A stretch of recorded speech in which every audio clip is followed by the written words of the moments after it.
On ne peut plus attendre, il y a beaucoup trop de choses à parler, à évoquer. Ça, c'est une pluie de nouvelles, enfin une pluie de news qu'il y a eu, il y a eu pas mal de rumeurs, pas mal de news Marvel. On peut pas attendre la fin de la semaine pour parler de tous ces news. Donc du coup, attention à vos risques et périls, il peut y avoir du spoil ou pas, mais attention. Il y a eu pas mal de choses à traiter, qu'il y a déjà eu il y a seulement quelques jours la vidéo sur les news Marvel de la semaine. Il y avait pas mal de choses à traiter, et là il y a pas mal de choses qui arrivent. On va parler de certains acteurs qui font le retour sur le film Avengers Doomsday, ou pas. Et également aussi de certains réalisateurs Marvel qui parlent de leur expérience passée sur les films, et de ce qu'ils ont apporté au MCU, et de ce qu'ils pensent globalement de Marvel, ce qu'ils en retiennent. Et nous, globalement, on va donner notre avis sur pas mal de choses, sur pas mal d'intrigues, de personnages, et dire si ça nous satisfait ou pas, ou est-ce que ça sent bon ou pas, voilà, sachant que y a pas mal de choses à traiter en ce moment. Du coup, attention, on commence directement avec Benedict Cumberbatch, donc le personnage, enfin l'acteur Benedict Cumberbatch, qui incarne le Docteur Strange, qui joue la carte du mystère sur son retour dans Avengers Doomsday. Donc même s'il n'a pas encore été vraiment officialisé, enfin il n'a pas été annoncé, Benedict Cumberbatch, il y a longtemps on avait fait une vidéo comme quoi il avait donc démenti, il avait ouais je ne suis pas sûr d'être dans le film, il avait dit même aussi qu'il n'était pas dedans, et au final il a clairement déclaré qu'il a complètement magouillé, qu'il était dedans. Et mais néanmoins, il ne veut rien dévoiler sur l'implication de Strange. Donc Benedict Cumberbatch ne dévoile rien, ne divulgue rien sur l'importance ou le rôle que va jouer le Docteur Strange dans Doomsday. Il a déclaré je me demande bien, je me demande, ouais, je me demande, je me demande. Et il ne lâche rien. Donc il n'a rien dévoilé, rien divulgué concernant le rôle de Doctor Strange. Sachant qu'on avait dit, enfin je ne sais pas si je l'avais déjà dit, mais enfin en tout cas je le dis maintenant, que apparemment, selon certaines rumeurs, je ne sais plus, mais que Strange effectivement serait donc du côté de Doom. Voilà, donc on ne sait pas vraiment si ça va être le cas au final dans le film, mais c'est vrai qu'à l'époque où il y avait les concept art de Avengers Doomsday et Secret Wars, il y a déjà des mois et des mois en arrière, les Russo avaient dit mais non, c'est pas nos concept art et tout, ils ont été faits à l'époque où ils n'étaient pas encore vraiment sûrs que c'était nous qui allions réaliser le film. Kevin Feige et Marvel ne savaient pas que ça allait être nous à l'époque, c'était il y a déjà pas mal de temps, et on voyait plein de concept art, et dans l'un d'eux, on voyait aux côtés du Docteur Doom, qui était le capuchon blanc, la cape blanche, comme dans le run de Secret Wars de Jonathan Hickman, on voyait à ses côtés déjà la femme invisible du Yelena Belova, Pedro Pascal, Reed Richards à genoux, mais il y avait également le personnage de Doctor Strange qui était dans les rangs du Baron Doom. Donc on ne sait pas au final quel rôle va jouer Strange, mais Benedict Cumberbatch joue la carte, du mystère. Il ne dévoile rien. Ensuite, on va parler des réalisateurs. Donc, il y a Jake Schreier, qui est le réalisateur de Thunderbolt / The New Avengers, commence le travail sur le film X-Men. Il s'occupe officiellement du projet sur les mutants. Voilà. Et ça nous vient de Empire Online. Et il nous dit pas mal de choses. Il dit je ne peux rien dire à ce sujet, mais nous avons commencé à travailler sur le film X-Men, et c'est évidemment très très excitant.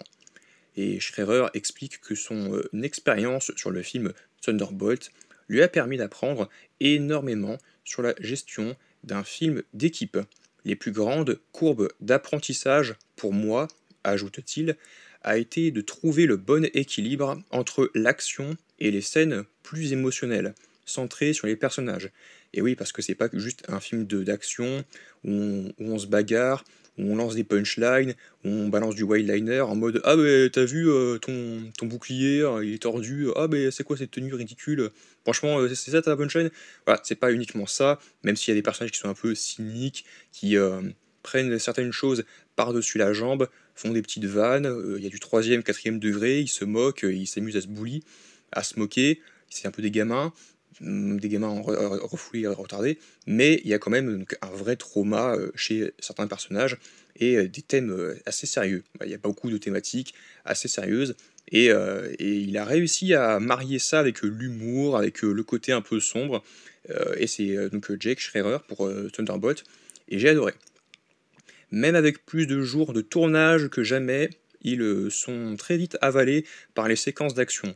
Il confie avoir trouvé donc, le tournage Marvel unique.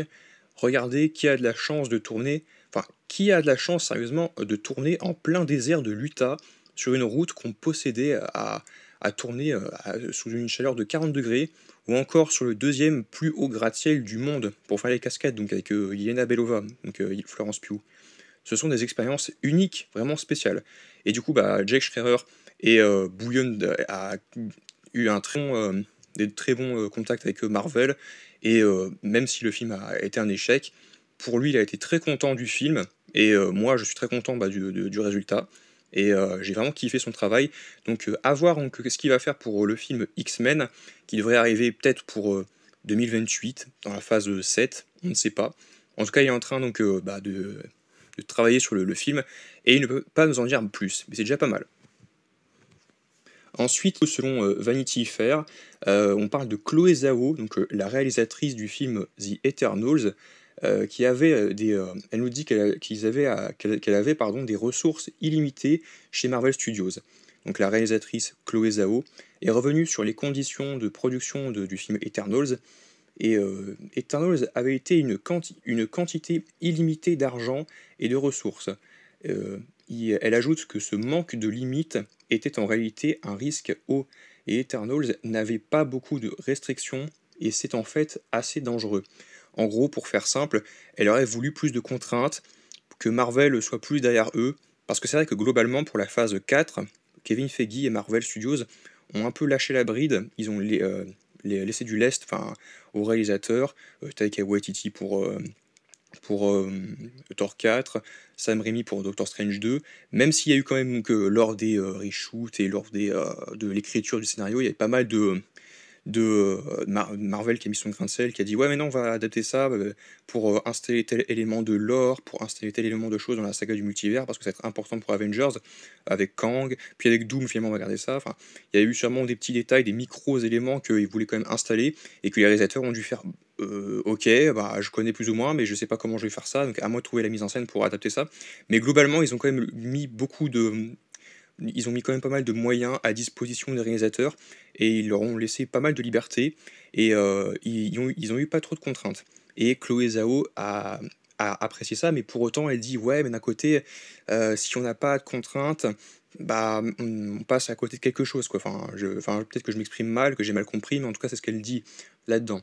Donc ces propos montrent que malgré une liberté artistique, enfin, voilà, et des moyens colossaux, donc diriger un blockbuster Marvel reste un défi créatif. Voilà, donc malgré tout, il faut que même si on est un grand réalisateur et qu'on est un très bon metteur en scène, bah Marvel, le blockbuster, voilà, et même si on donne des idées et tout, ça reste quand même un défi vraiment colossal, et où l'absence de contraintes peut parfois jouer contre l'équilibre du film. Voilà ce que je disais, donc l'absence de contraintes. C'est un peu ça qui pêche. Donc après, c'est vrai que Eternals, c'est un film sous-coté, et qui pour autant bah, a une très bonne mise en scène, de très bons moyens. Et encore une fois, moi, les défauts, c'est pas vraiment du niveau technique ou de réalisation ou mise en scène, ou ce genre de choses, créatif, etc., esprit critique. C'est juste que, bah, effectivement, derrière les coulisses, la réalisatrice, donc Chloé Zhao, a rappelé ça. Il y a quand même pas mal de choses à dire. Mais c'était pas spécialement intéressant de le dire, mais j'ai vu ça, et puis ça me tenait à cœur de le dire. Selon Daniel RPK, une scène serait actuellement en tournage, donc filmée avec le personnage de Peggy Carter, Steve Rogers et le docteur Fatalis, et se déroulerait dans le passé. Fatalis va donc toquer à la porte de la fameuse maison, là où il y a donc et Chris Evans, Ellie Atwell, et sont en train de tourner une scène avec Robert Downey Jr. Cap semble intéressé, Cap semble intéresser Fatalis. Un lien avec Endgame peut-être? Est-ce que c'est un lien avec la mission de Captain America de rapporter les pierres? D'ailleurs, je ne sais toujours pas comment il a pu faire. Techniquement, c'est impossible qu'il ait pu rapporter toutes les pierres. Et admettons qu'il ait pu trouver le moyen de trouver au bon moment de rendre les pierres. Comment il a fait pour les rendre avec leur état d'origine? Mais bon, ça, c'est une autre histoire. pour revenir sur Doom qui vient toquer à la porte donc vers les années peut-être 1970 ou 60, 70, je sais plus, à l'époque où Steve et Peggy vivaient heureux et dansaient comme ils auraient dû le faire à l'époque de 1945, après la fin de Captain America, The First Avenger. Est-ce que Doom est vraiment intéressé par Captain America parce que il pense qu'il est important, qu'il peut l'aider à sauver le multivers, peut-être qu'il a quelque chose qui l'intéresse, mais quoi? Ou est-ce que c'est un peu ce que je pense vraiment, c'est que vraiment il veut se venger de tous celles et ceux qui ont créé des incursions, et pas mal de gens disaient que Steve, Captain America, aurait causé une incursion malgré le fait que le TVA a prétexté, enfin Ravonna avait dit non, non, les Avengers devaient vraiment retourner dans le passé, ce ne sont pas des variants, ils n'ont pas commis de crime, contrairement à vous qui vous êtes échappé avec le Tesseract, alors que vous auriez dû rentrer avec votre frère sur Asgard, vous auriez dû retourner sur Asgard et être enfermé, voilà, comme on l'a vu dans Thor, le monde des ténèbres. Mais malgré ce qu'elle a dit, Ravonna, est-ce que pour moi c'est faux. Les Avengers, même si ils ont fait ça pour sauver leur monde avec Thanos qui a effacé la moitié des gens, ils ont commis une erreur. Et du coup, Captain America a sûrement créé des incursions, et c'est pour ça que Doom veut le récupérer, et veut récupérer Strange, Wanda, America, Spider-Man de Tom Holland, même s'il veut pas spécialement le récupérer, mais c'est de leur faute, en partie, si l'univers 616 va rentrer en collision avec l'univers des X-Men, avec Monica, c'est à cause de tout ça, il y a beaucoup de choses qui entrent en jeu, en ligne de compte, et du coup, pour moi, le personnage de Steve Rogers, Captain America, a été impliqué, et c'est pour ça qu'il va aller les voir dans la fameuse maison, qui est la fameuse maison jaune, là où ils vont tourner en ce moment, ils sont en train de tourner cette semaine les scènes, et beaucoup disaient c'était marqué le Luke Cage, et tout le monde disait ah mais c'est la maison de Luke Cage et tout, alors qu'en fait non, c'était un code et en fait c'est Chris Evans qui a tourné qui est dans ces scènes avec Peggy il y a déjà quelques temps, et ils ont dit ah mais du coup ça veut dire quoi, ça veut dire que Chris Evans il va être avec Luke Cage et tout, Steve Rogers, mais non pas du tout, c'est juste un code entre eux sur le plateau de tournage, et on a décrypté ça, et en fait c'est juste la maison avec Peggy et Steve Rogers, Captain America. Donc du coup on devrait retrouver le Captain America 616 jeune, parce qu'il y en a qui disaient tiens est-ce qu'il va être vieux, est-ce que ça va être un variant de Captain America joué par Chris Evans. Non, non, a priori, Chris Evans devrait revenir pour jouer le Steve Rogers, donc le Captain America du MCU, donc de la timeline sacrée, le 616, et il va se confronter, enfin, pas forcément se confronter, mais en tout cas, il va avoir un échange avec lui et Peggy, qui vivent heureux, avec le docteur Doom, le docteur Fatalis, de l'univers 828, qui va arriver, et qui va progressivement rencontrer plusieurs personnages, notamment lui. Et je pense qu'il est intéressé par lui parce que il est impliqué, parce qu'il a commis des incursions, etc. Et il veut réparer tout ça. Alors on nous a dit également, j'ai vu ça, que les 4 fantastiques premiers pas devaient inclure une scène où Reed Richards rend visite au fantôme rouge, donc le Red Ghost, en prison. Et que en fait le problème c'est qu'il y avait John Malkovich qui a vraiment été casté pour jouer Red Ghost, donc le fameux scientifique soviétique avec ses singes mutants qu'on avait vu dans les comics des 4 Fantastiques dans les années 60, à l'époque où il voulait donc rivaliser avec les Américains pour aller sur la Lune, aller dans l'espace, et ses ennemis immortels étaient les 4 Fantastiques, et en fait on voit juste Reed Richards affronter un des singes, mais dans le film il a été coupé au montage, il n'y a pas de John Malkovich qui joue le fantôme rouge. Mais pour autant, la scène a été écrite et tournée, apparemment, donc il y avait donc Pedro Pascal qui va jouer Mister Fantastic, qui a tourné une scène avec John Malkovich, jouant le fantôme rouge, où il lui rend visite en prison. Et c'était sûrement le plan du premier teaser, sorti le 4 février, où il y avait donc un plan avec John Malkovich, et où tout le monde faisait ah mais c'est qui ce personnage, c'est bizarre, ah mais c'est le fantôme rouge, voilà, donc, avec ses singes. Et au final, ça a été coupé. Donc voilà, c'était donc cette fameuse séquence, il y a au moins une séquence d'échange pendant peut-être quelques instants qui sont tournés, où il y avait donc Mister Fantastic et le Red Ghost.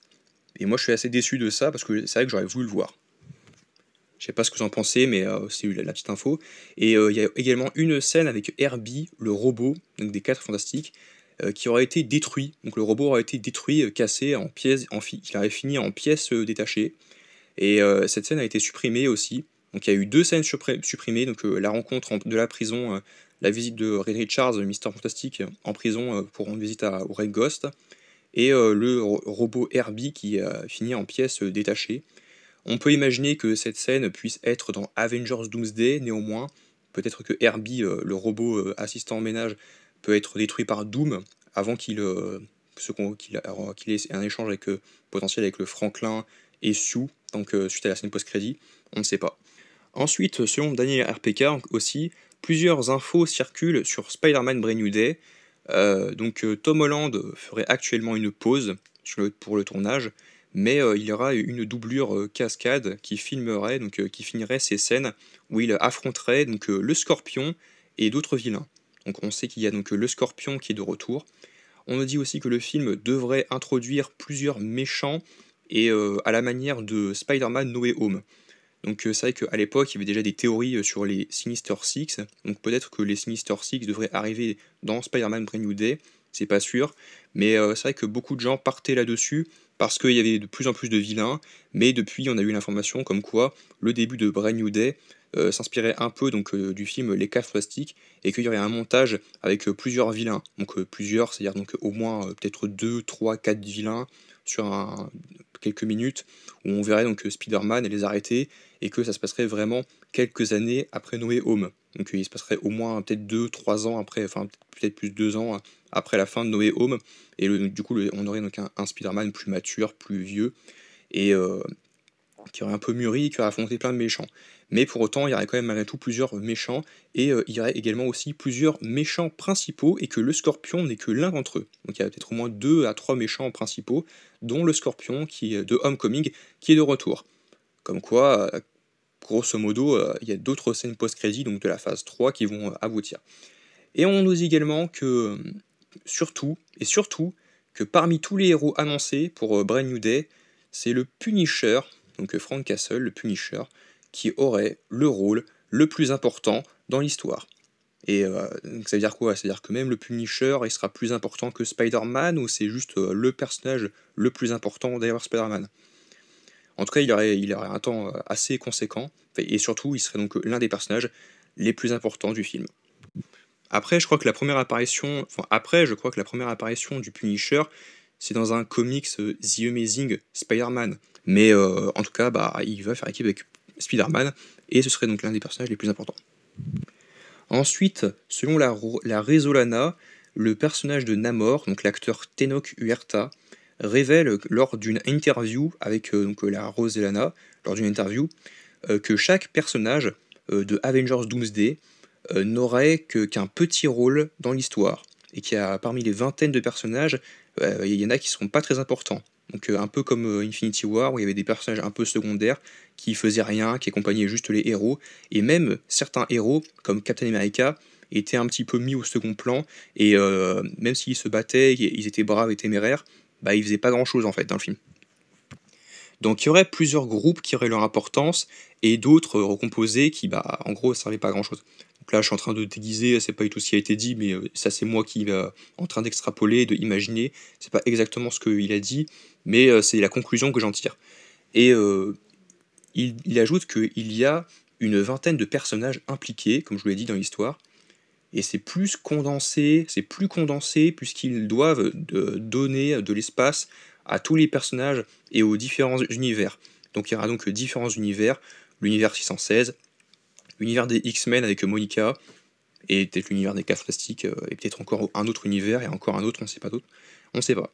Et aussi, selon la Résolana, le Tenoch Huerta, donc Namor, aurait récemment tourné des scènes aux côtés de Vanessa Kirby, Sue Storm, la femme invisible.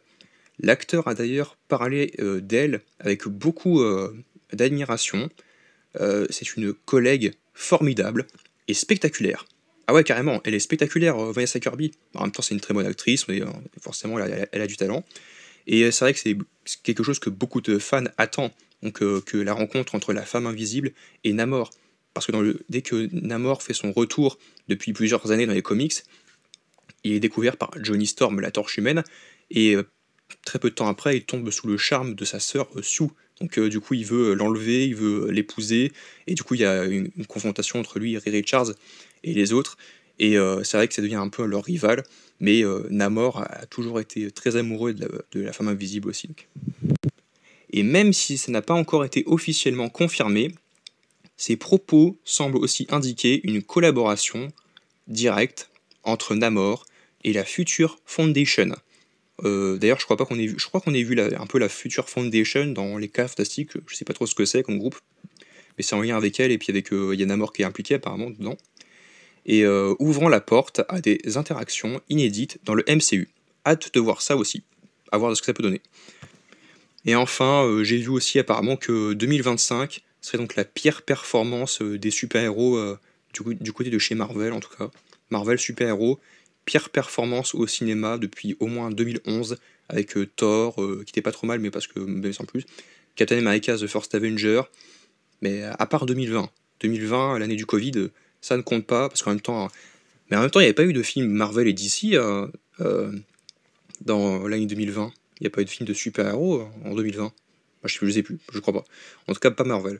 Et n'hésitez pas donc à me dire ce que vous pensez de toutes ces nouvelles. N'hésitez pas à me dire si ça vous hype, si vous êtes curieux ou si vous le savez déjà. N'hésitez pas à aimer, partager, commenter, vous abonner. Et on se retrouve à très vite pour en parler de prochaines vidéos. On voit comment ça évolue, on va essayer de théoriser, de se réactualiser. Et allez, je vous dis à très vite.